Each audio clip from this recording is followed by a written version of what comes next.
I think the idea of somebody touching your touching your booty hole. I think it's fine. But I think it's fine to be uncomfortable with that. You know what I'm saying? Like, I can be uncomfortable. Hey, look, what I just did was probably part of You know what I'm saying? You said touching your booty hole instead of your rectum. Like, but it is your booty hole. They touching you. So somebody. see how funny that is to you? If somebody says, I didn't say pause though. I don't gotta say pause. But it's funny.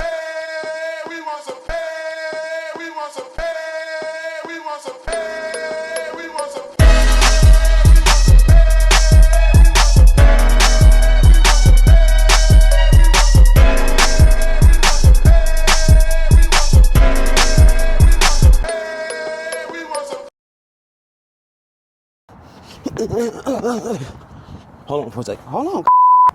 Like and subscribe to this video. I'm gonna be telling people you still be playing R. Kelly. Quick question. You ever think to yourself, I do some really stupid things sometimes? Well, if you haven't, let us have a conversation after this episode. So you do that every birthday, man. I just do another trip around the city, they say.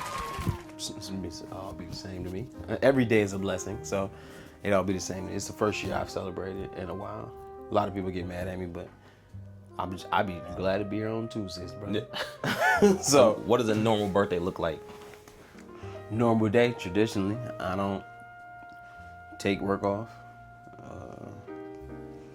Don't invite people to meet me here or there. I actually think planning your own birthday parties is quite arrogant. It's quite an arrogant thing to do. I kind of feel guilty. Cause I'm calling you to come celebrate me. Stop what you doing. And if you don't, there may be an issue between me and you. Right, because it's my birthday. You're supposed to be my bestie. And you didn't make an effort. Because you're going to have to make an effort. You're going to make an effort to come to this one event. And I may let that... One event, it might be a weekend. And I need you to come spend $60 to $100 at this steak restaurant. Then we go on to the little hookah spot. We buying tables and a bottle. It's my birthday, so one of y'all better treat me. And if I don't, you may let that one weekend affect all the intricacies of our relationship. Yeah. I don't fuck with that. Yeah. Like my wife is always like, let's renew our vows. I'm like, we can do it.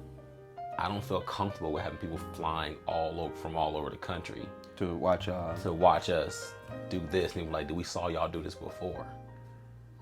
And you know, we never asked like, hey, before we do this, is everybody financially good right now? Right. Anybody else got plans to be able to do exactly? Yeah, to come do this thing. Motherfuckers are selfish. Are you emotionally stable in order to come to support us? Will my shit make you feel away? Yeah. Are you going through a divorce? Well, I'm asking you to celebrate my union. Celebrate this with me or celebrate life. Damn, your mama just died. Right. Hey, you come celebrate my birthday with me. Nah, motherfuckers are selfish, bro. We really out here selfish. But yeah, it should be another day to me. Grateful. But I didn't wake up that day like, yes. I did, but I also did the previous day. So, what year did that stop for you? Where you were just kind of like, it is what it is. I had a birthday party when I was like 24, 25, but that's just because I was a party promoter. I had a barbecue too. I'm more into people having a good time. I don't necessarily have to be on my account. I don't want that responsibility. And don't party with me because I said come party with me. You know what I'm saying? Like, hit me up in March and see how I'm doing. Which, dang, you got me rolling again. I'll get to that later. I hate Happy Father's Day texts. Hate Happy Father's Day texts. In fact, I find over 50% of them highly disrespectful. I hate Happy Father's Day texts unless it's from the people that I fathered.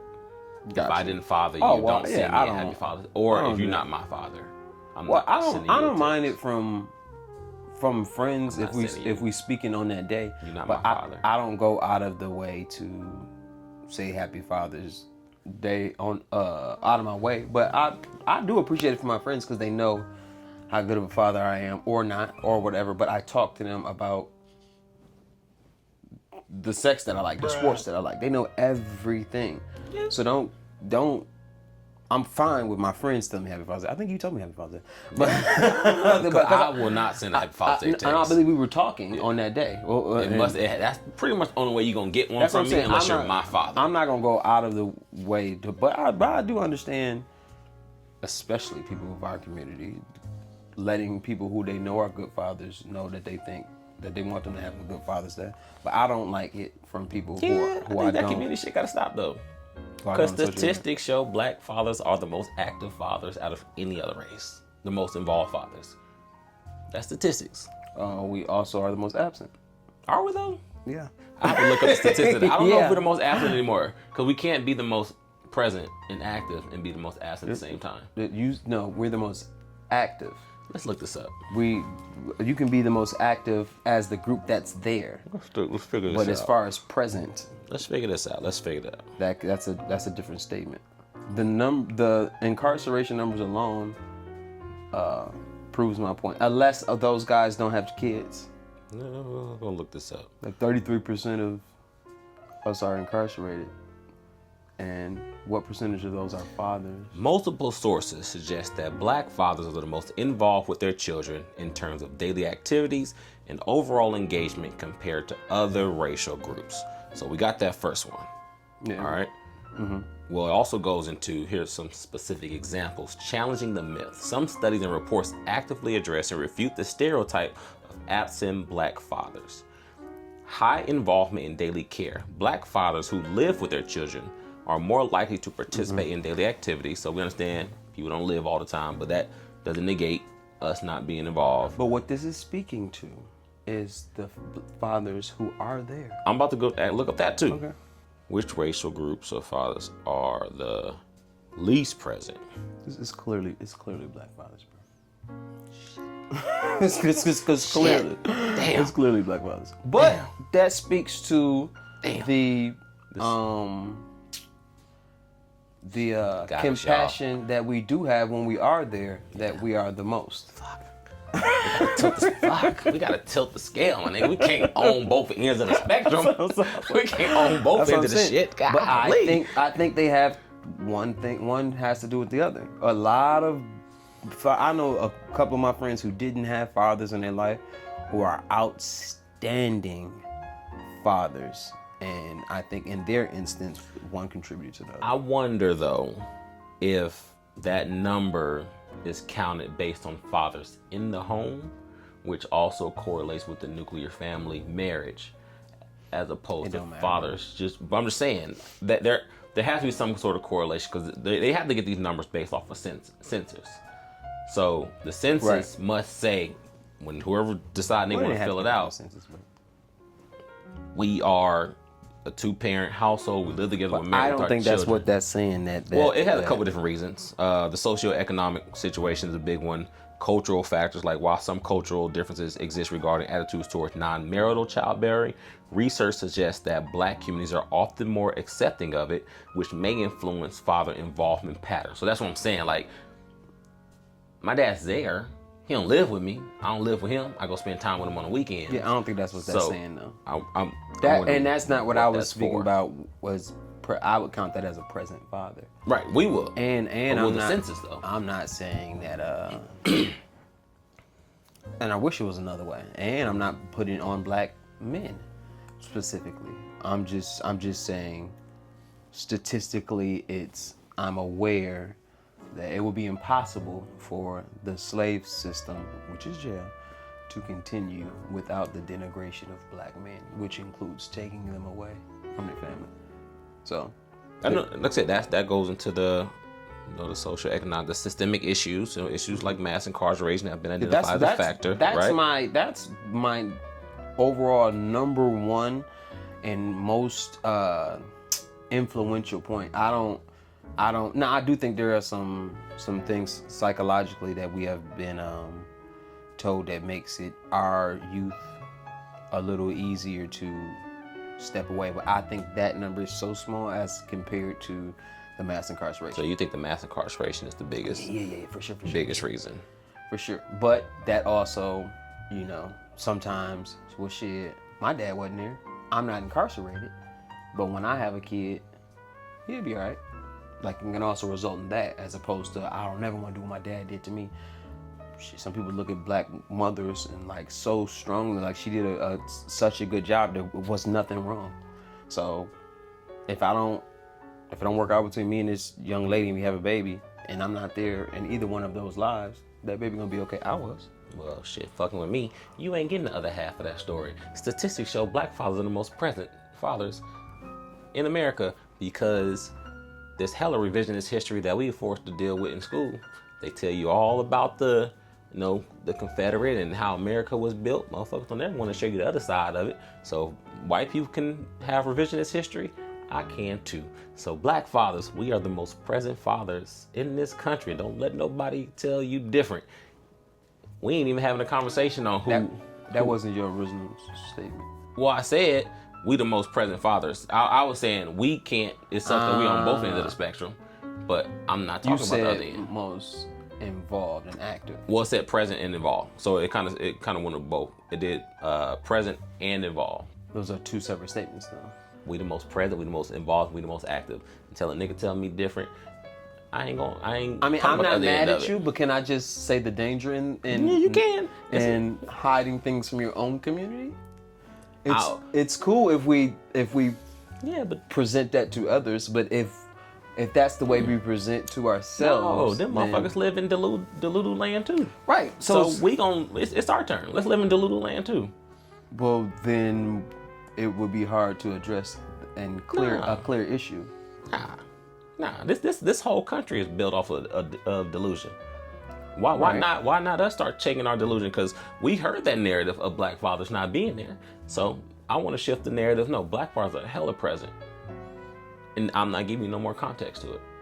We hella present, we hella active, we hella involved. I mean, I agree with that. I ain't giving you no more context. That's just my personal stand. That's my shit. That's my shit. You know what I'm saying? That's my shit. I'm gonna follow down that state. Letting you know the dangers of any act of one group telling a pseudo story. See, that's the problem though. We too morally grounded as a culture in America. We too morally grounded. Sometimes we just gotta let shit ride. If we feel it benefits us, we have to let shit. If they do it, everybody else do it. And they can even come up with delusions about us, and then use that and convince other races, other cultures who haven't even been here. There are certain cultures who only been here for 60 to 70 years, and they have an idea of what they think black people are about because of the narrative that white people and white culture has created towards us. So not only do they have a delusion of within their culture and which creates the standards that they live by, but then they also create a delusion of what black people are. Oh, they're lazy. Just insert the adjective. Just insert it in right there. They've created now other cultures start to believe it. I understand everything you're saying. I agree with what you're saying. But my thing was, if a white person was telling a white person something about white people leaving out the issue, what that can cause.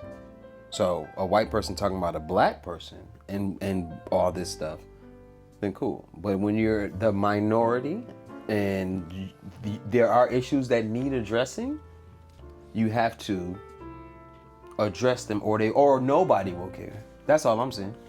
You wouldn't come home and say a pseudo fact to your family. You would want them to know the truth. But that's what I was saying. We as a culture are so, like collectively, right? As a culture, we're so morally grounded. This country is not a moral country. There are moral people. I'm trying to find a way to I kind of I know what you're saying. I know exactly what you're saying. All I'm saying is, we've been doing this shit since we got here. Let's try some different shit. It might work. It might not work. Doing it might set us back 10, 15, 20 years. But everybody else do it. We the only ones that seem to have some sort of moral compass in this bitch. We can have that. But I want to shift the narrative of our culture and our people. And that narrative doesn't shift because they not going to do it. Like these statistics, CNN ain't going to run with that. MSNBC ain't gonna run with that. We know the fuck Fox ain't gonna do it. It ain't gonna happen on X. It ain't gonna happen on social platforms or nothing like that. Cause that's not a sexy statistic. To my point, when you're speaking with black people, none of those outlets that you said matter, right? So when so now we have to find a way to deliver what you said that to black people, along with whatever the truth is. That's all I'm saying. That's all I'm saying. Yeah, you can do that. But the major, like I said, once again, it's me. It's my shit. Mm-hmm. You know what I'm saying? I'm gonna die on the anything positive. I ain't spewing out no negative shit if I don't have to spew out no negative shit. It's all positive. Talk about how responsible we are, how great our fathers are, how great our families are, because part of that is truth. There's a lot of truth within that as well. So I'm just leaning on the truth of it. I was online, I was on Instagram, and I saw some people. I was looking at a story, and I saw some people that I know. It was at it's like a little concert or whatever. Some dudes I know that do music and rap and stuff back home. So, I'm clicking on it, going through the stories and all that. And then after the show, a couple dudes backstage that I know, and they doing they got blowing the smoke into the camera. They throwing up whatever signs they got on mine. All these niggas are 35 plus. Are they gang members? No. Okay. So they still got they got the smoke. It ain't like we just had a good show. Let's smile. Nope. We got the glasses on. It's dark. We smoking, blowing into the camera. We standing in front of the Hellcat with the woo. Like got the dress hanging over your face and all this stuff. And I was just thinking to myself, like, damn, when do niggas grow out of that? What exactly? Like the cool, like the performative cool, like. That was well put, performative cool. Yeah, like at what age do men stop trying to look cool and like just embrace being themselves? And I ain't talking about like some niggas just got confidence. Speaking about black men? They got a swagger. I did, particularly black men, because these are who I've seen, and we do it more than others. We also cooler than other people. We are cool, right? So that's cooler than other people. Well, cooler for sure. We are the culture. We are what cool is. Mm-hmm. But I'm talking about that performative thing. No, I get you. Right? I just wanted to make sure I speak specifically to facts. Black people. That's definitely facts. Black people are the coolest people in the world. But that performative piece, like I was saying, like the every picture you gotta have a blunt in your hand. You know what I'm saying? You gotta be blowing smoke. This one bugged the shit out of me. The pause. When do we grow out of pause? See, I think that's different than pause. Pause is funny. Not anymore. Yes, it is. It was a thing at a time. It's pause not a thing anymore. Pause is. I think if you take pause too serious, then it's not funny.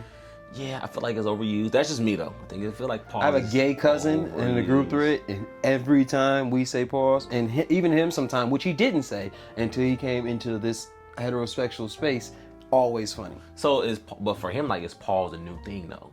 Like he never had to say pause till he started fucking with y'all. He don't have to say it. But he said it because it's funny, and he don't say it all the time. It is funny when gay guys make jokes against gay people. Pause hilarious. is funny. Let me explain to you why pause is different than the whole cool thing.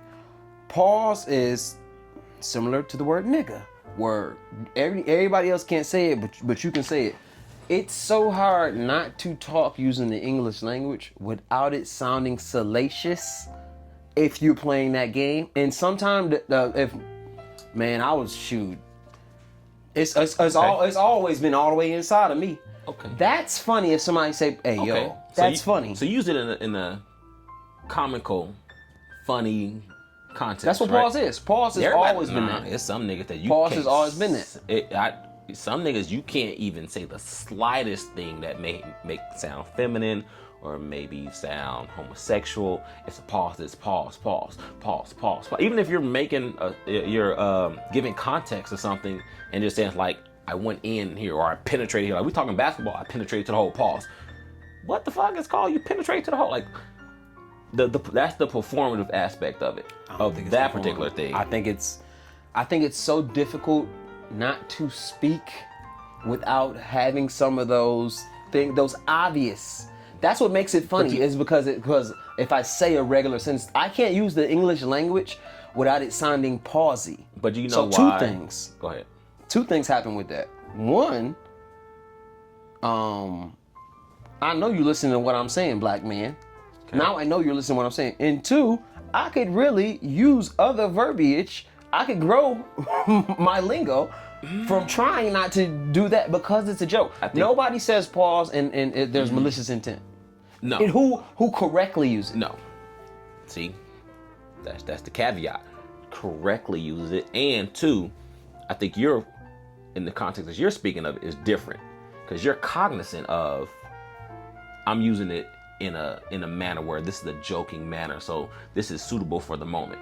But when I say pause, there are individuals who cannot have a conversation with another man or even a woman and not throw pause in there. And you could tell it's not a pause based on a comedy, it's a pause based off of ego.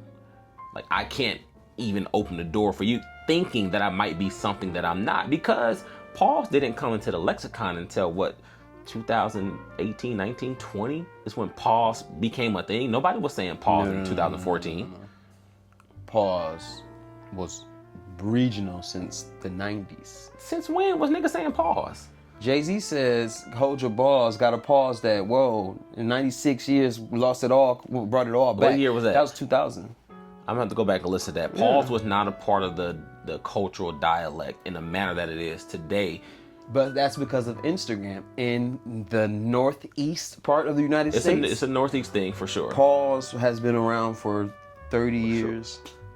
But there are cases where people use, this isn't a pause conversation, but where people use so I that do want to term advance it, but I just want to say in a manner where it's psychologically. I don't talk to the people or worry about the people who are not a part of something that they're using. So those people I don't even care about. But even then, though, even with like the Jay-Z thing, right? We've had a front row seat to how cultures, especially when things were super regional, how cultures interact and speak with one another. Pause still wasn't a thing. We've seen documentaries, we've seen TV shows, everything, especially from that region, where you didn't hear people saying pause every 2 and 3 words because they don't want you to think they're something that they're not. You still don't. Some guys do. Whoever they are, I don't care about them as far as it pertains to my community, right? Like when Getting Hyphy came out, anybody can shake their dreads or their hair. I don't even pay attention to the niggas who don't. You don't even know what you're doing getting hyphy.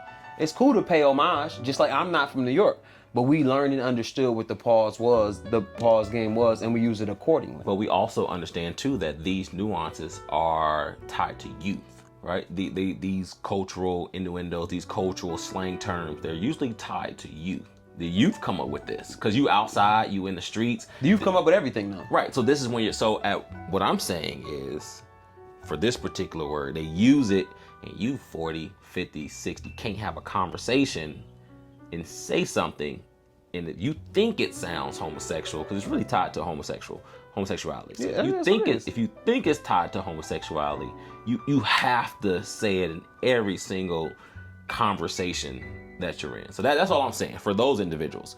But like we got niggas in like, especially in our culture, niggas want to go get a prostate exam because they think it's gay. They want nobody playing with their ass. But it's like, nigga, you will die. I don't think that's the reason men don't get prostate exams. Why don't they get prostate? Men don't stay on top of their health, period. Because men are arrogant. True, but for the men that know. I don't think because it's gay. Now, I think going and explaining the process is a little uncomfortable. I don't think men are going in fear of people calling them gay for real. I don't think that's what I think the idea of somebody touching your booty hole. I think it's fine. But I think it's fine to be uncomfortable with that. You know what I'm saying? Like, I can be uncomfortable. Hey, look, what I just did was my partner. You know what I'm saying? You said touching your booty hole instead of your rectum, like. But it is your booty hole. They touching it. So somebody. See how funny that is to you? If somebody says, but I didn't say pause though. I don't gotta say pause. But it's funny to you. It's hilarious. So if you say a sentence, if we're in a group and you say a sentence, sometimes me saying pause is what makes it funny. Yeah, in that context, because it's a funny thing. But that's all I'm saying. Anyways, I'm just saying. But I think the idea of like the prostate, I do think the cultural idea, because that's for like heterosexual macho men. That's what I think too. We don't touch that at all. Like, niggas will snap on a woman if they think you trying to get close to that. It's like one of those things, especially if you come from certain environments, like we don't play around like that. Yeah. So even in a medical sense, I've heard older men say, I ain't letting nobody touch me back there. Yeah, I know I can. So that's why I brought it up, because I remember hearing it. Older gentleman say, I'm not letting you, I'll just die. You're not finna touch me back. Then it's like, so your ego. The ego is just him saying that though. He don't mean that. But you're right. That don't take away from your point. You're right. So that's what I'm saying. Like the performative cool. There's an access that comes with cool, right? There's an access of you get to hang out with us. You get to be around the people that seem like they got shit going on. You get to be. It's almost like you get to be a part of the social group that's almost invite only. The social hierarchy. And it's a subconscious invite only, right? I look at you. We like, right? So like, culture is people like us do things like this. People like us talk like this. We dress like this. We act like this. Like, that's what culture is. Right. So you want to associate yourself with a particular culture. So in order for me to be a part of this culture, especially if I don't naturally come from it, I got to do X, Y, and Z. You mean how to be cool? Yeah, I got to do the thing that the culture does. I disagree. Right? So, well, no, if I want to look like I'm a balling ass nigga and I want to hang around with all the ballers and the dudes that I think are. But I think what you're expressing is the problem. I don't think you have to do that to be cool. No, you don't have to. You don't. But that's the thing, though. You don't have to do it. But people do it because they feel like I have to do this to be a part of, to fit in over here. Right? We see people do it, especially. For sure. And I don't cast anything towards young people, because we all do it. At some point in time, we all do it. Right? So that's just you trying to figure out your place in the world and what circles you want to run into. My only question is, at what time do we let that go and really start walking in who we really are and not put on the facade for the sake of being a part of X thing? It's a two-part answer. One, the easiest answer is when it stops resulting in getting pussy. I meant to say that too. So, I meant to say that. A lot of times men, no matter what the race, culture, whatever, only do what doesn't stop them from getting pussy. So not only does what gets them pussy, but they'll only do what doesn't stop them. As long as this doesn't stop me from getting pussy, or as long as I can see a faction of girls who think that this is cool, then I'll continue to do that. But there's a lot of women who think that shit is actually corny. Especially a lot of women fuck corny guys. You know, they do. But a lot of women, especially as you get older and you're still putting on the thing and you're still in the photos. They still be getting pussy. Sometimes. I'm not saying they're getting top notch, but I'm just. There's also pussy on the other end too. What you mean?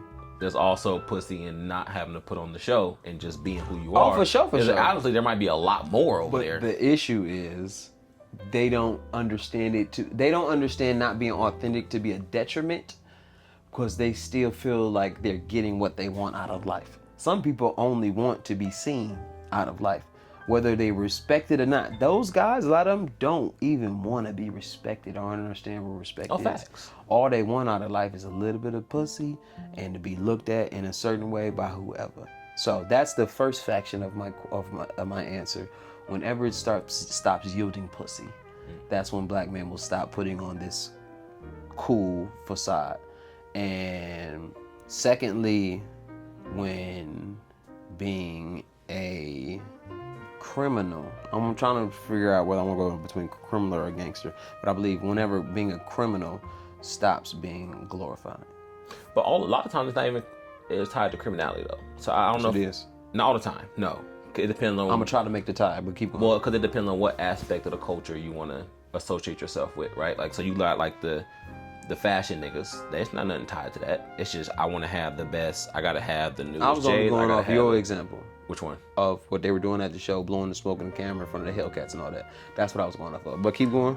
An example that I gave, like, none of them are criminal niggas. They don't involve themselves in criminal activities. What I'm saying it's the hip hop culture. The blowing the smoke in the camera and all that. they are trying to emulate the people who rap about being criminals. Street rap culture. That's what I'm saying. Okay, street rap culture. I got you. That's all I'm got saying. you. So when we have to stop confusing being a hustler and a criminal. Some hustlers get a criminal record from hustling, but being a criminal is not cool. So now you got these legal niggas acting as if they're criminals because it doesn't take off the percentage of pussy. And this is who they are glorifying. So you were talking about glorification earlier. So it will never stop that faction. But at the same time, there's a thing called a cool table for a reason, because every table wasn't that. So cool almost can't exist if you don't have the other factions of people realizing, well, damn, that's not cool because they're not being themselves.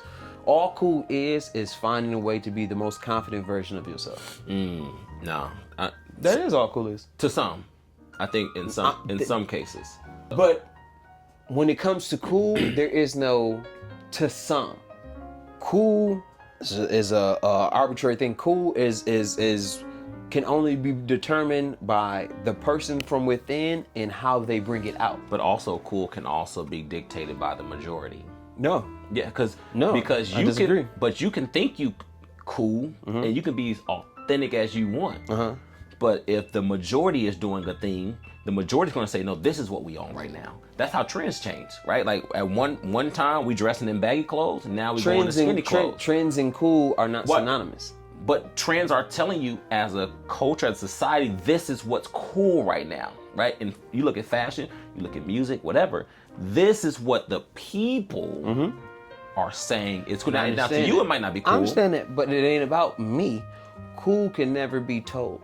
Now, are we talking about authentic cool or? Yeah, I'm only talking about. Right. When we're speaking, I'm only talking about authentic cool. Authentic or about authentic anything. And I'm with you on that. So it's not about a group or this. The people who we find the coolest usually actually don't follow suit. Right. Jay-Z is not an attractive man to the masses. He never really like, damn, he put that shit on. But he always been cool. Yeah. like a certain gravitas, bravado about himself. Like, and I think that's why like somebody like Kanye was so impactful when he first came out, because at the time culture was saying you got to have all the necklace, the baggy clothes. That's a good one. It was that nigga was image. never cool. Yes, hear me out. He was cool to a group of. Listen to me, because listen to me. Go back to 2003, 2004. This is the era of 50 Cent. With DMX, 50 Cent, Ja Rule was fading. It still was Jay-Z, but it was Rough Riders. So this was the era of the super ultra masculine thugged out nigga. So there's a pocket of kids who felt like, I don't identify with this group, no matter how much they tried. I'm rolling with you. Kanye came at a time and showed that you can be educated, you can be an art student, Kanye introduced high fashion into the culture. Puffy did it at one point in time too, but he still did it in a street way. Kanye introduced us to high fashion in a luxury way. He introduced art in a luxury way. He introduced other cultures into hip hop in a way that those kids that felt like they weren't seen by the world, they identify with, like, oh, I'm into this. Because you're starting to see it now with manga culture and anime, like anime culture.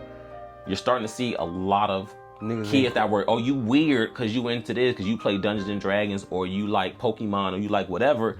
But now you got Big Sean, you got Megan Thee Stallion, you got all these other people like Wale. They're coming out and saying, no, I've been into anime. So it's almost like the Kanye thing all over again.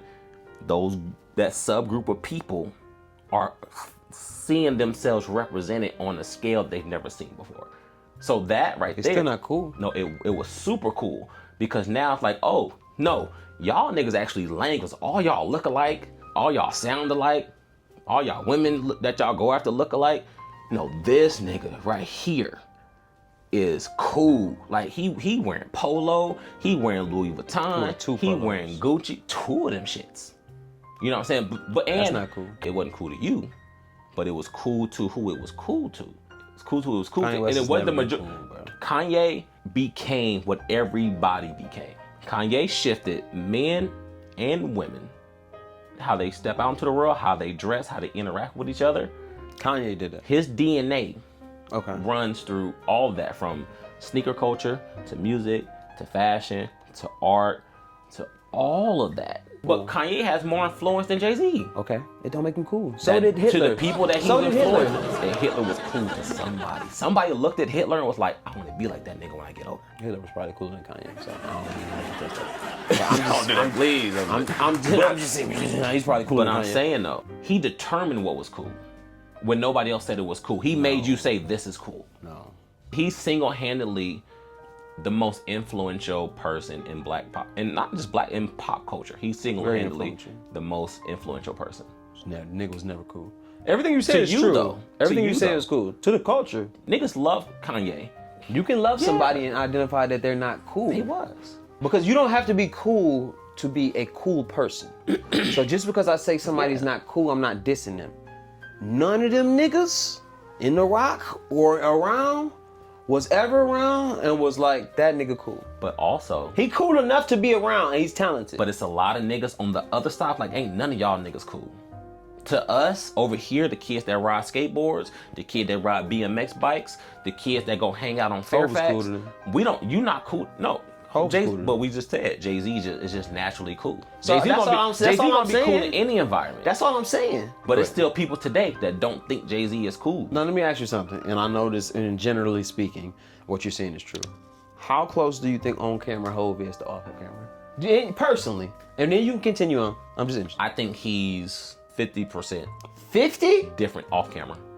Let me tell you why. Because when you off camera, you're not around all your niggas all the time.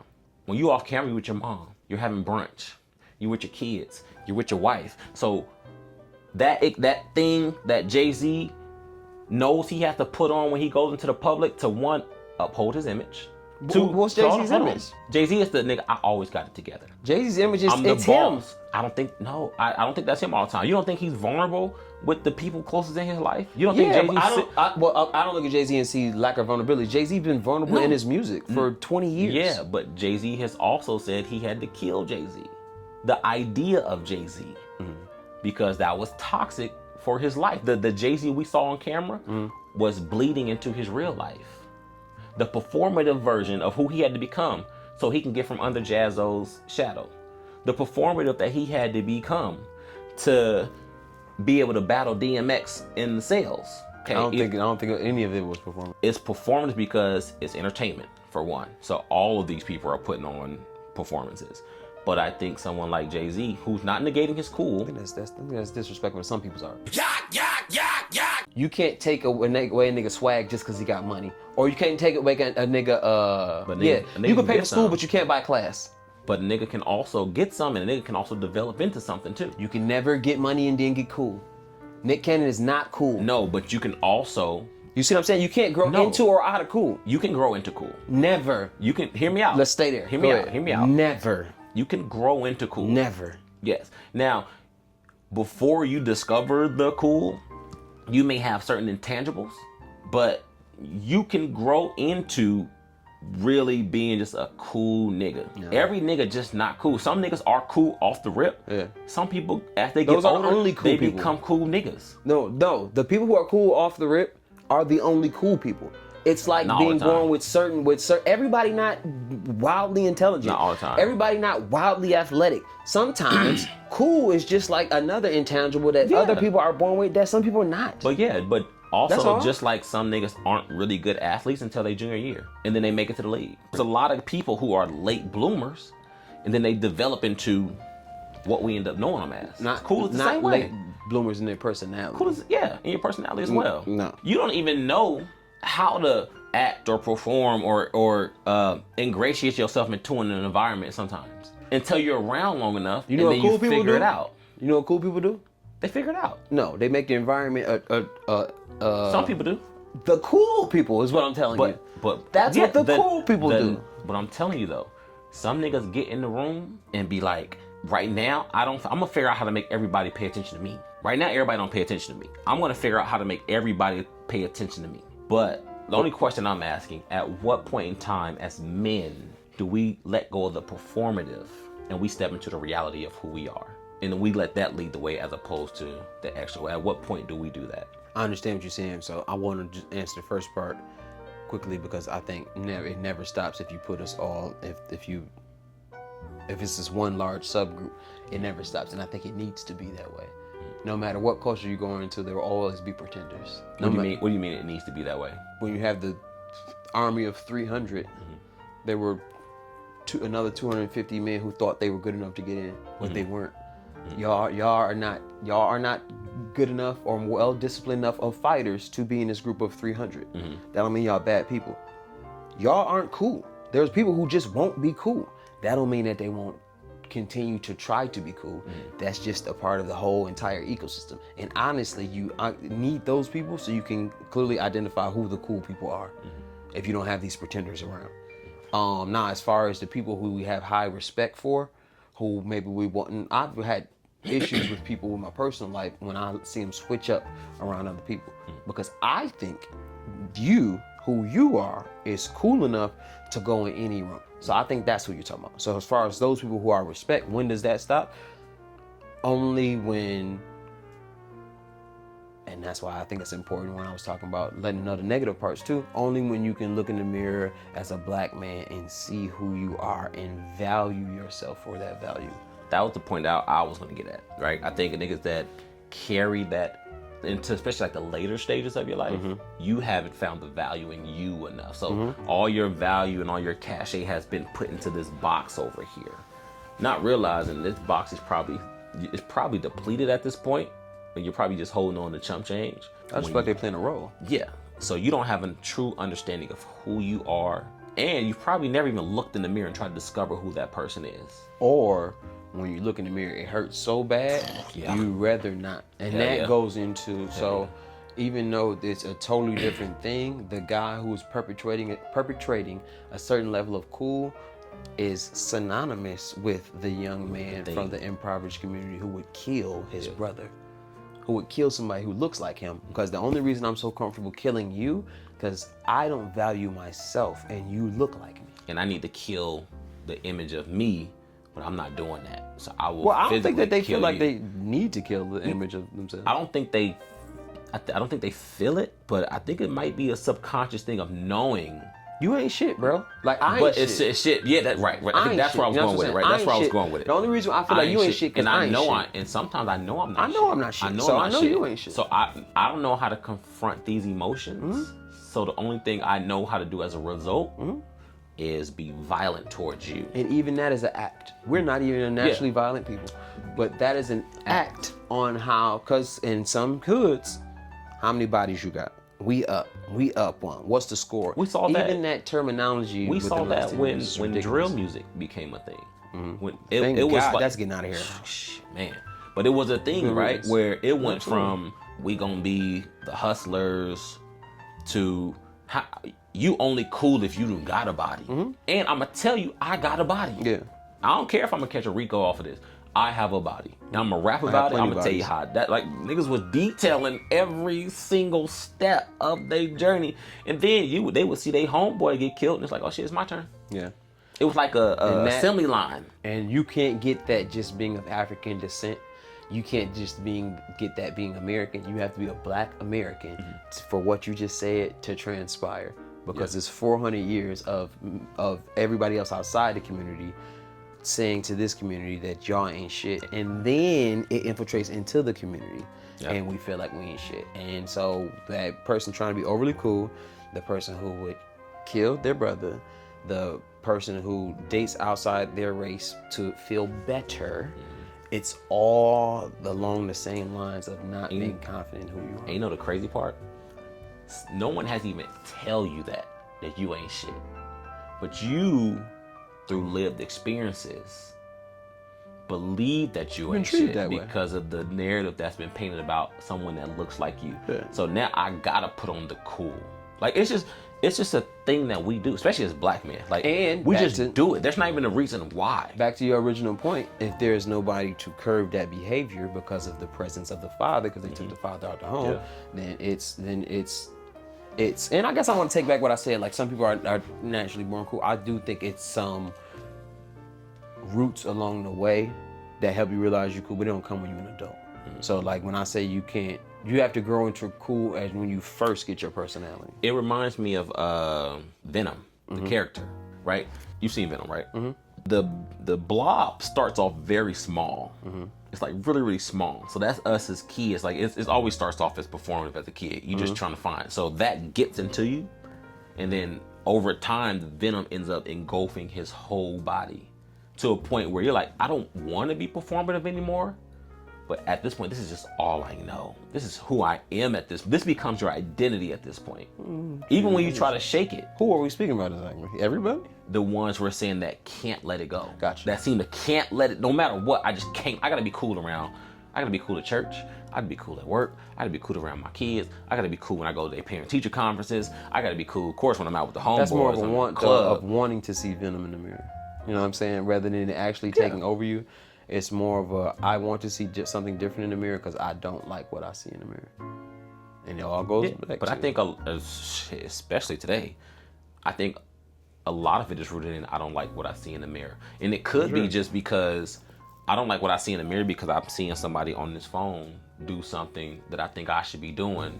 So let me continue to do the thing I think will help me get there. And only thing I know is to look like this. I need you to look at me, so you can't look at me as less than because I don't know, it might fuck your perception of me, and you might not fuck with me no more. So you got it all the way, even though you know for the last 20 years I really ain't been that nigga, but I can't let you know that I know you know. It's almost like a disease. You can pay for school, but you can't buy class. Yeah.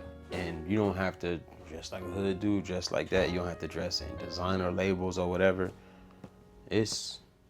We black people are cool, and I wish more of us understood that. Just our presence in the world. We're just cool, especially Black Americans, because there's a difference.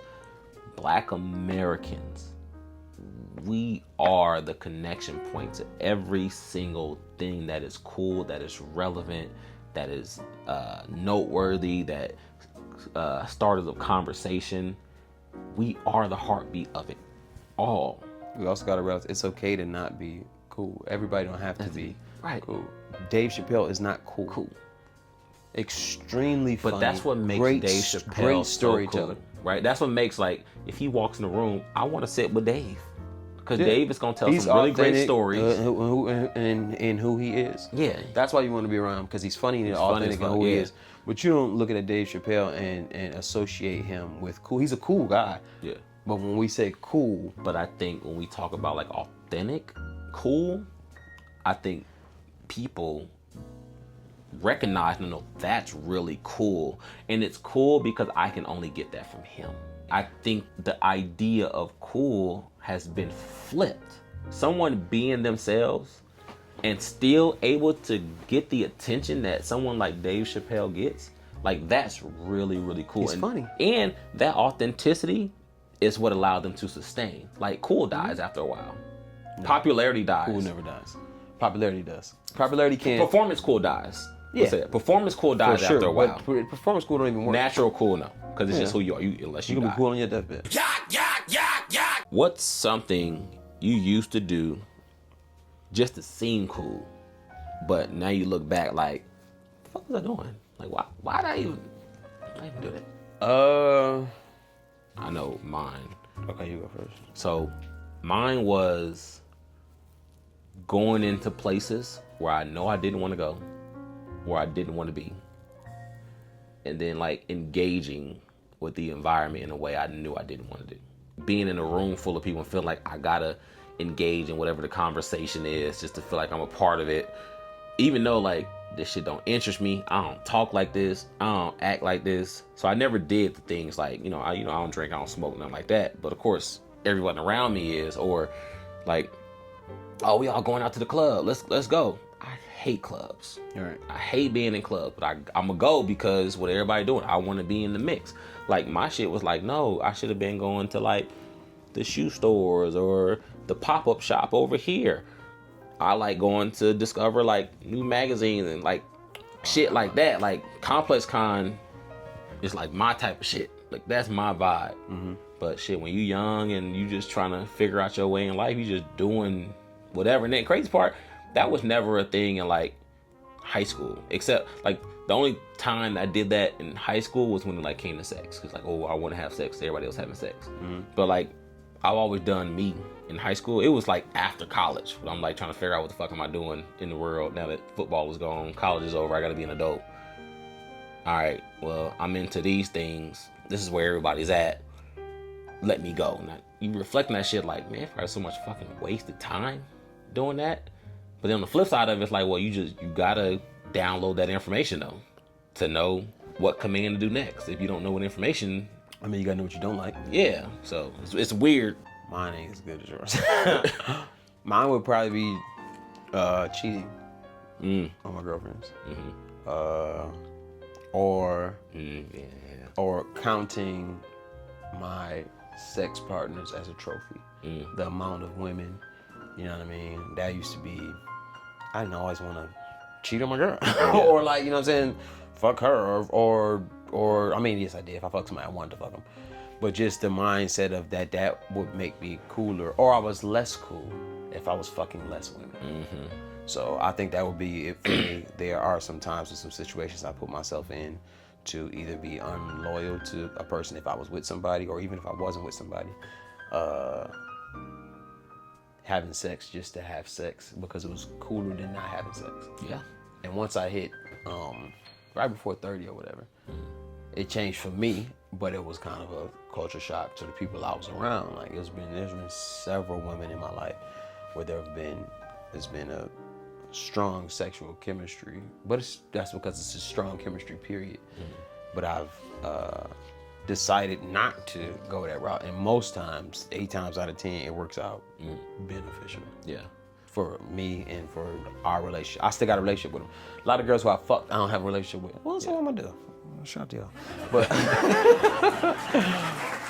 But yeah, I think just stepping on my side of my relationship, or even if I wasn't in a relationship, wanting to sleep with more women, to thinking that would provide more validity for me as a man. Yeah, women was definitely a thing too. Like feeling like you always gotta turn something into something when it don't gotta be nothing. Like just be cool with her. Just be friends with her. Like she cute, but you ain't got to. Especially if she ain't actively coming on to you. Right. You just trying to push and just kind of see like, is she into me? Let me just do a little more, then a little more, and a little bit. But I'm masking it as I'm your friend. I'm your friend. So I never did that part, like act like I was a friend. But we cool though. We really friends. But when I get your number, I've when I was younger tricked girls into fucking. You know what I'm saying? Like, and I don't like when people do that. Just be you, be cool enough. Sometimes women do it to men too, and they trick men. Yeah, for sure. But yeah. Outside of those two things, like it's not too many things where I've fallen into peer pressure for the sake of feeling like I gotta be a part of whatever social group. But I imagine that's a big part of the reason why a lot of men feel like I gotta do this thing. Even if I don't really want to, or I wasn't raised like that. Like most people don't even know why they're doing the thing, because sometimes you're just reactionary. And that goes back into my point. You said you really never did, and I really never did it like that either, and did stuff to other people. I'm cool. I've always understood and recognized I was cool. Now I got to a certain age and older where I was like, and I maybe realized it again, and I had to re-realize it. Like, damn, shit, I'm cool. So I never went too far away from who I am, because a part of my makeup that makes me who I am is I am cool. It don't have to be that. Yeah. Like my brother was a ladies' man, had the chicks in high school or whatever, attracted to. He cool, but he not cool as me. So I can't take that from him, what he had or whatever this and this. But I've been short, I've been broke, I've been fat, but I ain't never been corny.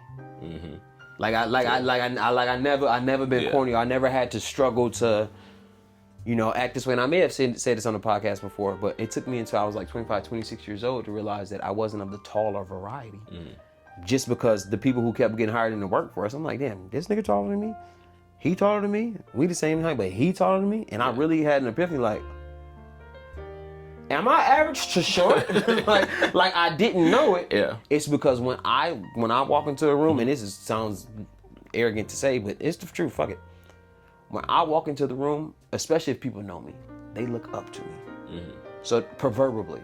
Yeah. So it made me feel. And it's not fucked up either if you've had validation with these things. Oh, for sure. Like, I've had validations of who I am in certain environments. Oh, yeah. I'm not saying that every environment I go in, I'm going to be, you know, the most gravitated towards person. But every room I walk into, I believe I'm that nigga. And I just believe that's just me anyway. For one, because I have social proof. But two, and it could be a delusional thing, I'm never going to let anyone or this world tell me something that I'm not. But I don't use it as a calling card to attract attention that I think that I need. Right. I'm an atmosphere changer. Here. So yeah. Everything that comes to me is supposed to come in the works of the galaxy. Right. Yeah. And it's an internal thing where I'm like, I know I'm that nigga. I got the proof. And fuck, can't nobody tell me nothing anyway, because my grandma still tell me how amazing I am. So like, you cool. To my grandma, I'm the coolest nigga in the world. But also, I think that plays a role too. When you grow up not being validated, when you don't have a community, anyway, it doesn't gotta be a bunch of people. It could just be your mom, your dad, your brother, your little sister. Someone not telling you how valuable you are. Like, I have a community of people. Like I said, my grandmother still tells me how valuable I am, how amazing the things that I don't even think of no more. She'll go back to high school and talk about sports. Like, man, you did this and da. I remember when you were younger, and then you would do. I was just like, my grandson is just. This is still in her memory bank, and she has no reason to do this. So I'm like, oh, this is what I grew up with. Between her, my dad's mom, my nunu, my dad, my mom, my aunties, and then the things when I got on my own, when I'm at school, when I become. But before you get that part, that don't make you cool. No, but what I'm saying is I don't have to do the performative thing, right? So I don't have to put on an act to hopefully get people in the world to validate me. Yeah, like, right. So anything that I do now, like with this, I want you to fall in love with the work. You don't gotta fall in love with me. I'm loved already. I know I'm that nigga, whether you believe it or not. Fall in love with this work. Y'all can fall in love with me though, because I'm an A-list mega superstar. You hear me? Well, I do have a working theory in my head. Mega. Don't like me. I really love me. A-list. Stepping on niggas, get out of my way, rude. Interrupting interviews. I'm a mega star. It wasn't performative. I believe it. I believe every word you said. No, but I'm saying, like, I come from love. Mm-hmm. I come from. I do see your places where I validate the parking already. So I don't have nothing I do is performative at this point. And I think you get to a stage in life. Right. Sometimes you get, and you know how they say, like, old people get, like we were talking about Quincy Jones, got to a point where, like, I don't give a fuck no more. Fuck it. What the fuck you gonna? I'm almost out this bitch. You gonna judge me? 2 tears in a bucket. Yeah. So I'm getting to that stage where I'm like, the fuck do I care what anybody think about me? Like, it could be family, it could be friends, it could be anybody. Like, I got 4 people in my life that I truly care about their opinions of me. Outside of that 4, everybody else is like, whatever. You ain't gotta be around. Them 4 motherfuckers gotta be around, but y'all. Right. But I think that might play a role in, like, the overextended performative cool, because for one, you've never identified who you are, and that's usually a result of you've never experienced love, self-empowerment. You're right. It can go to the opposite side too, with somebody telling you how good you are, and you take that into the outside world and realize everybody not thinking I'm as cool as my inner circle thought I was. But that's why I think it's a difference between her saying your accolades and how good of a person you are versus cool. But I don't want to take away from your point. I think that could give you a certain confidence in yourself, but I don't think that translates to cool. You, in the instance, it just happens to be that way, but I don't. Cool is a currency. No currency. Different than going to work, and there are only certain people who can provide that currency, whatever government you live in. There's only certain people who can even receive that denomination of cool. Like cool is a literal currency, like just like beauty. Yeah. Beauty is a currency. No, you come in, y'all come in, y'all come in, y'all come in. It's gonna be the beautiful people, and then it's gonna be the cool people. So cool is a currency, and when you are cool, you, like you said, the proof is in the pudding. You'll understand the currency that you've received from being cool. But also currency, just like real currency, it's only valuable in the place you can spend it. So it almost goes back to what we're talking about with Jay-Z and Kanye West. You don't think Kanye is cool, but there's a pocket of people where his currency is super valuable. Way more valuable than Jay-Z's. But then just like there's a cool currency is what I'm speaking about. Right, cool currency. Just like now with the young folks, there's a currency that Kai Cenat has and all these other streamers that can't no rapper, can't no musician, can't no Uber mega star, nothing come into their world and spend their cool currency. Them niggas will be bankrupt in their role. No, but nobody. What I'm saying, the cool currency, yeah, you can only the cool currency is only fed into you. The reason Kai Cenat is as popular as he is because he's cool. Right, it's not cool. Because he's gangster. It's not because he's the most attractive looking. And he's Dave Chappelle cool. He's cool. He's Dave Chappelle cool. Way cooler than Dave Chappelle. Right, but I'm saying he's like, you could tell this is who this kid is. Especially when you watch videos of him years ago, like he was just this loud ass kid. Yeah. He found millions of other loud ass kids that like him. So is there pressure as a man to always look like they have to have it together, even when they don't? Yes. It's twofold. One, because you, as a man, the world is a jungle. And ain't nobody gonna save you as a man. So you gotta look at the world as a jungle. And then you're responsible for your household. And if it's not properly communicated, you feel solely responsible for your household. And even if it is properly communicated, the outside world will hold you solely responsible for your household. And I can't even say it's unfair, because we demand this as men. What? We demand that we have all that responsibility, right? We want the world to perceive us in that way. Like we are the alpha dogs, that we are the head of our households, that we are the leaders of our spaces. We want to be looked at like that, especially in our culture. No black man wants to walk around and you have any doubt about who they are, especially when you come from certain environments. We can't afford to show vulnerability. True. We can't afford to. In the jungle. True. In the atmosphere, in the environment in which we live, it is more likely been keen to a jungle for us than a society. And we are bigger than us taught. The truth is, it would be wise to show less vulnerability. Yeah. No different than a lion, if he could hide his limp, would hide his limp, because that makes him easier prey, less attractive to mate with.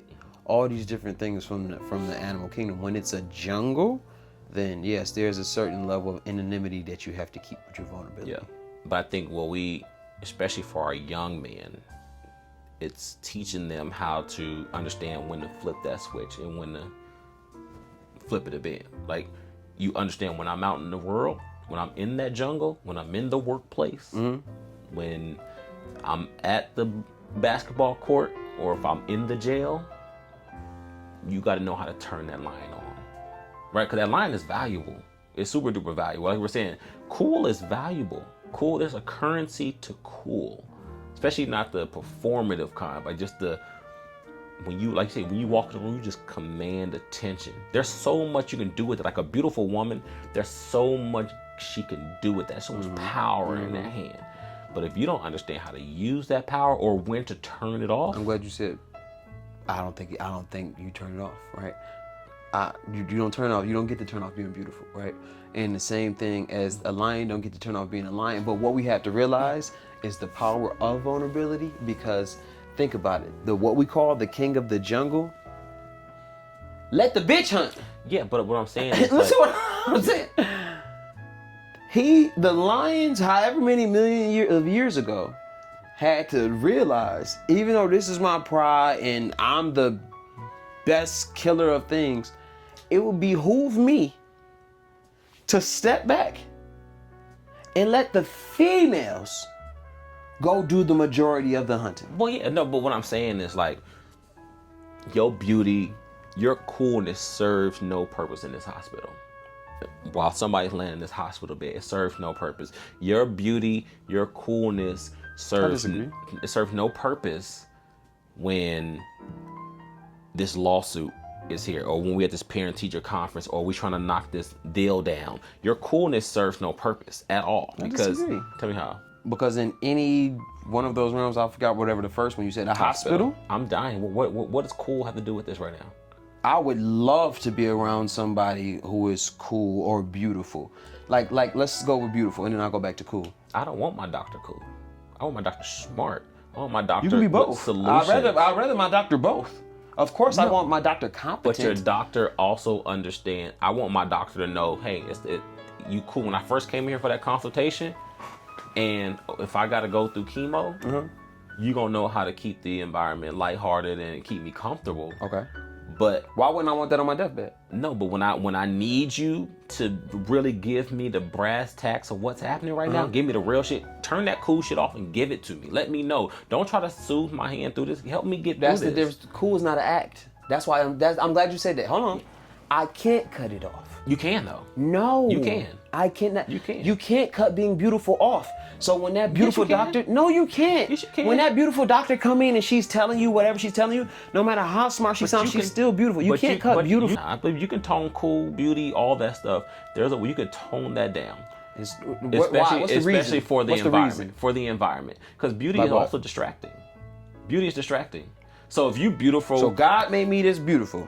If you're beautiful and your body together and all this, when you teaching these second graders, I don't need you dressing like you trying to get every daddy in the classroom number. You speaking about sexy as far as beautiful. So stick to the face. If you just stick to the face, you just come in with your natural looking.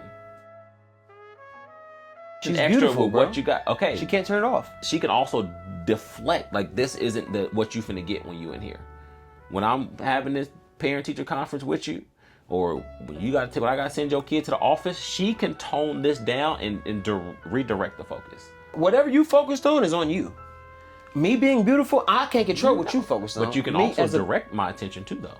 You can direct my attention to your beauty. My face being beautiful, me making my face, maybe putting whatever it is. Makeup is an enhancer. Okay. So you can enhance the natural features you already have. Because this is how I want to look. Draw my attention to you even further. You can. Every environment doesn't need a full beat face of makeup. If that's what they want to do, but I don't understand I'm why. saying they could. I'm not saying they can't. So go back to the cool doctor. I'm saying they can't. I'm not gonna stop being cool in any situation. And what you just did was you rival cool with intelligence. No, I didn't. Or professionalism. Yes, you did. You said turn that cool shit off. For what? For what?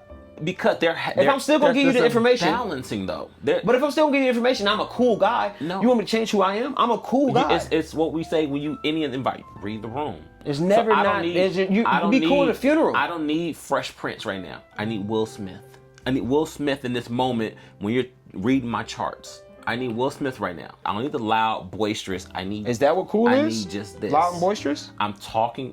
See, I'm just saying. Don't try to turn the negative. I'm talking you about. You making cool into a negative thing. You said. I said I related to I correlated to the show because I used Fresh Prince. I'm not sad to say cool. So erase that thought of your head. I didn't correlate that. I was talking about the character on the show. Okay, I'm just trying to figure out when that doctor comes in, why he has to turn his cool off to deliver any information that you need. Because you do turn your cool. When you talk to your kids, you turn your cool off. No, I don't.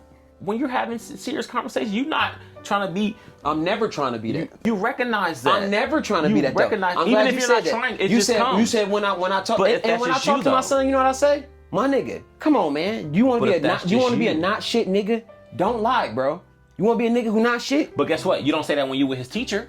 Hey, is this what your teacher said? But now, why would your teacher say this? But you told me something different. You're not gonna say, hey, you stop being a not shit nigga to this teacher. You're gonna talk with him in a different tone than when y'all were together. It was just you and him. If I decided to take that moment, which I probably wouldn't, but if I decided to take that moment to speak to him, I'm gonna speak to him however the fuck I wanna speak to him. If I'd say, all right, I have to speak to him in this moment, I'm gonna choose to take my child and speak to my child when we leave up out of here. When you leave. Yeah, but if that's not changing who I am. If you're but sitting if I do with the choose, teacher, and I feel like this is something I have to do, I'm gonna deliver it like me. So if you sitting with your son and your teacher, you're gonna be like, what the fuck you doing? Da, da, da, da. All that. The stuff you would do in the car by yourself, and I don't want to sound demonstrative because I know that's not what you do, but you're gonna say some words that you're not gonna say in front of the teacher, right? Yeah, or how you talk to your son is when y'all alone, you're gonna say the same thing in front of the teacher? No, that's why I'm saying I would elect not to do it there. But if I felt you might have to though. And right? if I felt so impassioned to do so, I would speak to him how I wanted to speak to him, how I speak to him. In front of the teacher. Yes, and when I speak to him, I don't always say nigga or cuss. But I'm saying, if I felt invoked to, hell yeah. Because you know why?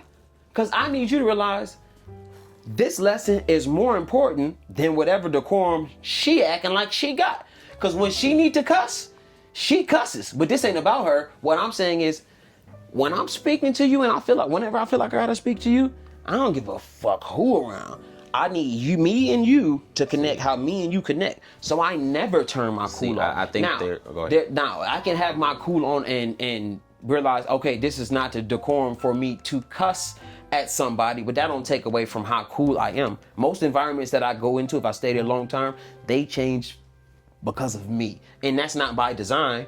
Well, damn, he got the job done without doing it that way. So you can do it that way. Like when you get a job, you don't get to always just be your authentic self, at least right away. You go into that job, you follow protocol, you dress however the manager says dress, you do the things you do until you get ingratiated, and then you kind of learn the lay of the land, and then your natural self tends to come out more because now you got a little more seniority. I've only been involved in so many work environments. Yeah. And when I went the first week, I'm going back and forth with people based on how I dressed and what I did and what I said. I've always been like that. I'm only speaking for me personally. Yeah, no, I'm not gonna say nothing against you, but I think 9 times out of 10, you the one. I think most people go into environments understanding that you new in this environment. I'm not dipping my cool to act accordingly. I can be cool and follow protocol. So you're right, what you're saying. Most people go in like that, but cool people who are naturally born cool do not. And maybe turn off was the wrong word, right? Yeah. Maybe it's just you just make an adjustment to your cool for the environment. But so I don't think I think that's the beauty of cool, is when I walk into a room, right, I'm still gonna walk the same. I might not move at the same pace because I'm trying to gain understanding for when people even move here. Yeah. But when I do move, I'm going to move and it's going to be cool. I'm not trying to, I'm not turning on and off. The only thing I did was, okay, that don't mean that you can be cool. And if I'm a cool doctor and a part of my coolness is maybe my humor, then surprise, that made me not jump in and be like, you got today's. But however I'm cool, I feel a part of my compassion is mixed into my cool. Do you think trying too hard to be cool is a young man's game? Or is that something we carry into adulthood? I think trying too hard to be cool is more so reserved for older people, because I think you referenced earlier, younger people are, I think it's more identifiable in older people. But those people who are trying to be cool have always tried to be cool. But what it was just they were did a little better job blending in with people who were trying to find themselves. Yeah. When you're younger, it's like, hard to differentiate someone trying to find himself from someone trying to be cool. And like when you in an environment where everybody's trying to find themselves, all y'all doing shit that looks the same and all that, And the crazy part, like, even peer pressure shouldn't work as an adult. It's such a us. I see it a lot in our culture, right? If you a try to be cool nigga, a lot of times you're gonna be a try to be cool nigga for a long period of your life. Mm-hmm. Other cultures, they do the try to be cool thing, and at some point in time, when they gotta go into the real world, It's almost like they family, their culture say you can do it up to 24.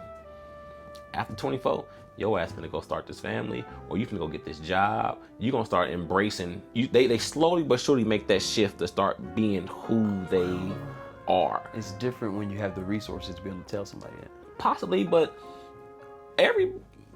some black people have the resources.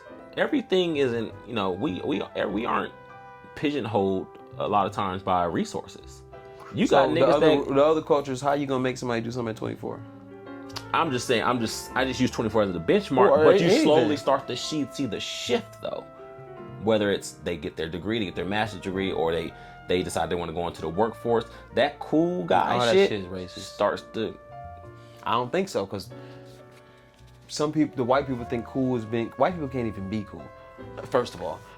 but whatever their idea of it's cool, an asshole. Young, hip. It's an asshole, and a lot of those assholes. I'm sorry, white people. But for some people, but if you look at like for some people, no. But if you look at like, if you just go to music artists, you look at like the guys, the punk rock kids of the early 2000s or the late 90s, when they tour now, them niggas look like granddads and they look like fathers. They look like they going to parent-teacher conferences. I don't even know what you're talking about.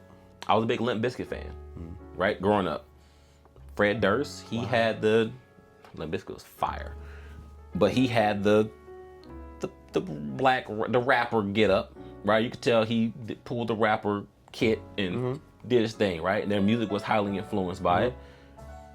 And that's what you saw whenever they stepped out back in that day. Now you watch them perform, he is 100% white boy. He looks like he goes out fishing. Cool. But what I'm saying though, that idea of I gotta look like this, the performative aspect of it, that I'm performing to look away, at some point in time they shed that skin. Other coaches shed that skin.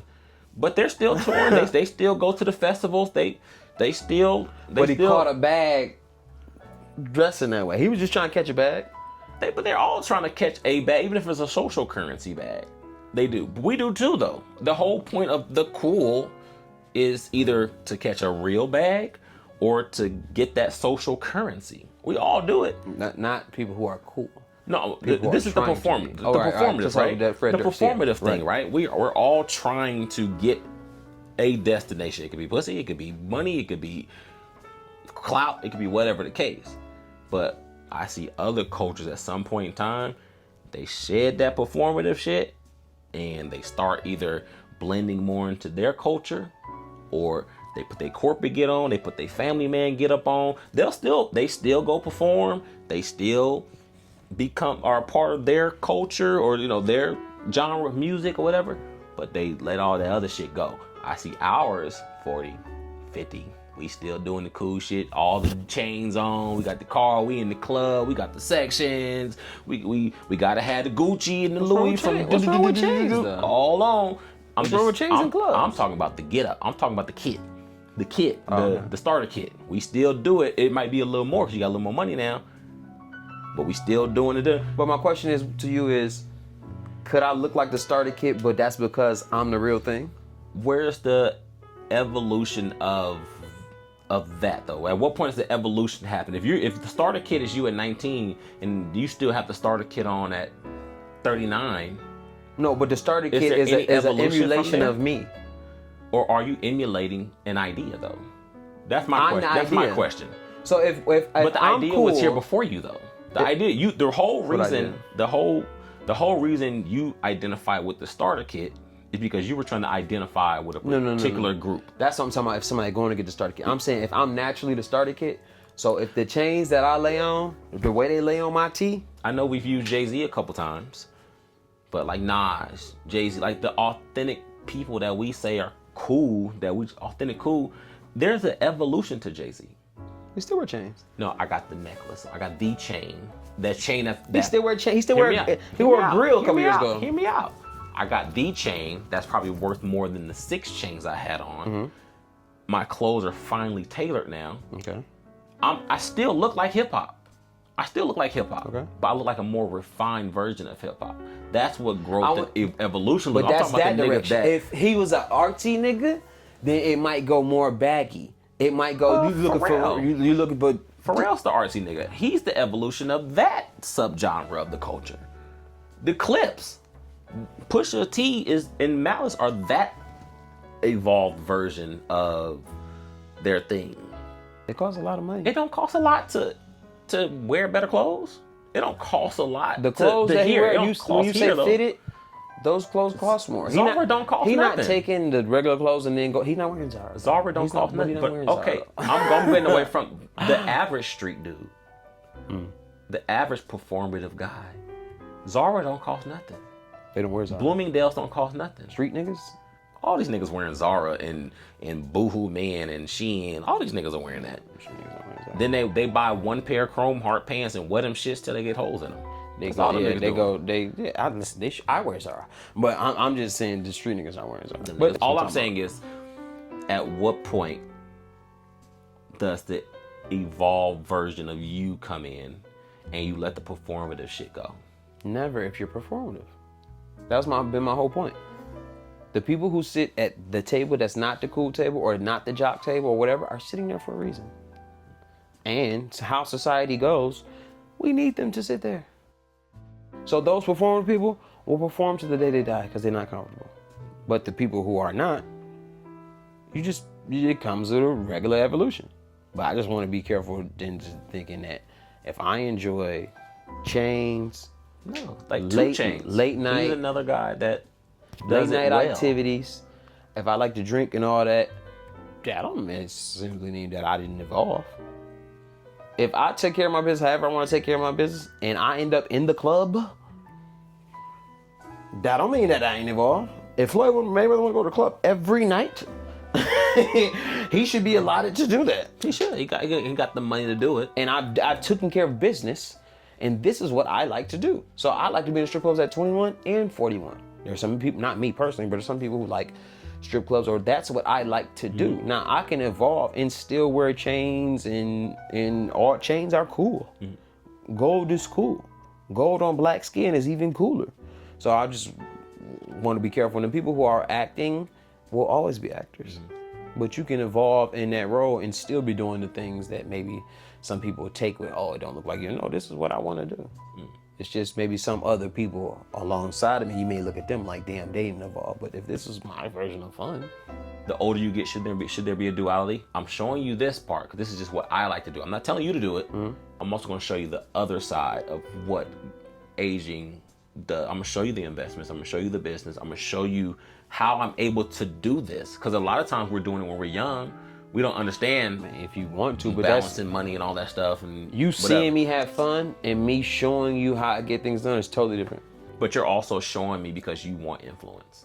The whole point of you going to the club, going to the strip club, showing me your outfit, your chains, whatever, you want people to say, that doesn't have to be. I like going to the. There are certain people. To the club. There are certain people who go to the strip club all the time and don't call paparazzi. Right? No, that's what I'm saying. There's cultures, right? Atlanta is a culture. Strip club all the time. Atlanta strip club culture is a thing. But I'm saying, I can do what I want to do, and I'm not doing that for attention. I'm just using Joe for an example. Joe go to the strip club all the time, and he's not going to strip club so people can take pictures of him, so he can be like, oh, look at him. He just like going to strip club. I don't follow. You talking about Joe Budden, right? I don't follow Joe, but I've heard him talk about him and his girl be at the club all the time, right? But how often is he saying, take the picture of me? I'm showing you all my shit. I'm showing you my cars, my clothes. Granted, I've been doing this for 20 years, but I'm finna keep showing you my cars, my clothes, my women, my house. I don't think the cool people do that. A lot of people just name. Floyd does it a lot. Floyd does what? He shows you the girls. He shows you the cars, the jewelry. If 24/7, Floyd. Not 24/7. I'm talking about social media. I'm showing you I'm in Dubai. I'm showing you I'm over here, and I'm, That's different than being in the club, because me showing you I'm over here, I may be showing you how I got this or whatever. But if I just, but I said Floyd is good. Floyd shows you, I also own this. I bought this or whatever. So I think Floyd's a different case. Even if he didn't know, I'll show you what I want to show you. At that point, it seems performative. I'll show you what I want to show you. Yeah, but I think it goes back to that conversation we were saying earlier. The reason I gotta do this, and I'm not talking about Floyd specifically, but for that character type, I think it's I'm doing this because when I look in the mirror, without all this, I don't know who this guy is. and I don't want y'all to see who this person is, because women do it too. I don't want you to see who this person is. I want you to see this version of me, because this gives me validation into the world. If y'all see me without this, what am I? Who am I? And I can see how that could happen if you've been doing that thing your whole life. But like Michael Jackson had that thing. I think those people who you speaking about are performers. I don't think Floyd is a performer. I think he's really a brash motherfucker. And if his camera's in there, but even that, like, unless it's 24/7, and when he on his own camera, Floyd ain't. From when it's usually him just partying. But when the moments that I've met Floyd, he wasn't that. Was what? He was so calm. He was so, like, docile. He's that too. But I'm saying every time I seen him, there wasn't a camera around. Okay. I've seen Floyd 3 times. Okay. And I knew his assistant. Okay. Everything was always just cool and calm. Even when he went to the gym, it was this. Now, when the cameras came on, he became Floyd Mayweather. Now, I know back then he's always promoting, but like now that promotional thing carries over. And I don't want to make it a Floyd thing, because I don't like talking directly about he's people a like business, that. right? So maybe that's his business. And once, I know we said it earlier, we don't want to use entertainers because they're a different breed, a different breed of human. Mm-hmm. Their business is built on constantly entertaining. But I'm just talking about the guy or girl that gets to a certain age and you're still doing the thing. Let's use the thing or and not point in life. and not somebody recording me doing the thing. That's where you took it to somebody recording. I'm talking about not somebody recording, but me initiating the recording, and then I'm sharing it to the world. So I'm not speaking about that all that the time. Person, That's the guy I was talking about. That person, unless they are a brand, is a pretender. But I'm just talking about That's the what I was person talking about. who likes to do that. I don't yeah, want that I'm not to be talking about that guy. confused with. Yeah. I haven't had any maturation because I still like to do this. No, I'm not talking about that guy. The guy, Okay. if I'm out and you taking pictures of me just because you see this is where all But the that's what I'm eyes saying. are. I'm not never that talking guy. about the actor. Not that guy. Not that. I'm talking about the guy. I don't have an answer or girl for the actor. That I'm showing you. I got to show you every aspect of my life. You It's never got gonna to stop. see this. Even in their personal relationships, it's gonna be like that. It's never gonna stop. A lot of people who are in relationships with people and do not know them. That's true. That's never gonna stop. So the people who are gonna be actors are going to be actors. Yeah. All right, y'all. Before we get up out of here, my man Sonny got some shit to get up off his chest. Go ahead and get that shit off, bro. Let me tell you something. Black people, because this is only black people, mostly black men. Stop giving the camera the middle finger when you taking a picture. Who are you saying fuck you? Me? Who viewing the picture? Me? Who taking the motherfucker? Are you saying fuck the... Why would I want to see you do... Are you... Fuck me? Fuck you! Why are you putting up a middle finger in a picture? You don't know where that's going... Stop doing it. That'll make you look your best. Stop.